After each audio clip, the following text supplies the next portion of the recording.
আজ আমার চ্যানেলের সকলকে অনুরোধ করছি ভিডিওটা শেষ পর্যন্ত দেখবেন। দেখুন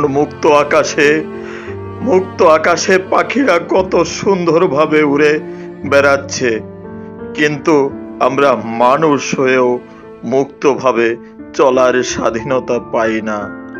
আজ আমি বাস্তবতা তুলে ধরছি, মনের কষ্টকে শিল্প চেতনায় প্রকাশ করার চেষ্টা করছি। সবাই আমার শিল্পকর্মটি শেষ পর্যন্ত দেখবেন। আপনারা বুঝতেই পারছেন মানুষ কতটা ব্যথিত। তো বন্ধুরা, ভিডিওটা শেষ পর্যন্ত দেখবেন। আমি আজকে মনের খুব কষ্টের কথাগুলো শেয়ার করব। বন্ধুরা, একজন শিল্পী, একজন কবি, একজন লেখক, একজন গবেষক যখন সমাজের উপরে অন্যায় অবিচার হয়, মানুষ যখন স্বাধীনভাবে চলতে পারে না, তখনই এইসব ব্যক্তিরা খুব অসুস্থ হয়ে পড়ে।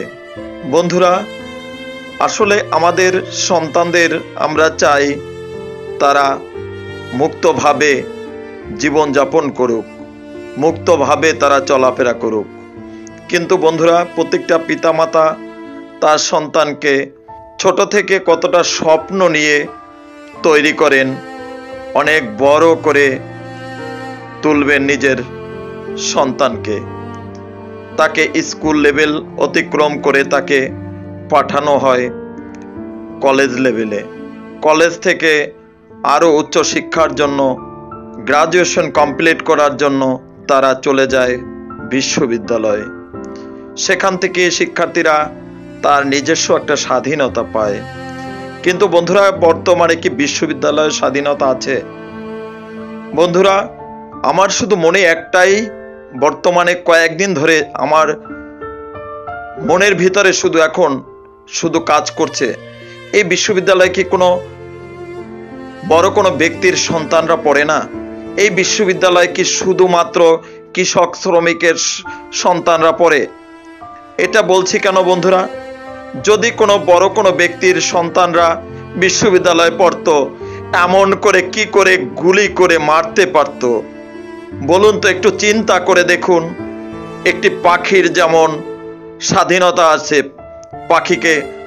প্রাণীকে কোনো হত্যা করা যাবে না, কিন্তু একটি মানুষকে সেই স্বাধীনতা পাচ্ছে না। তা বর্তমানে এমনটা কি করবে?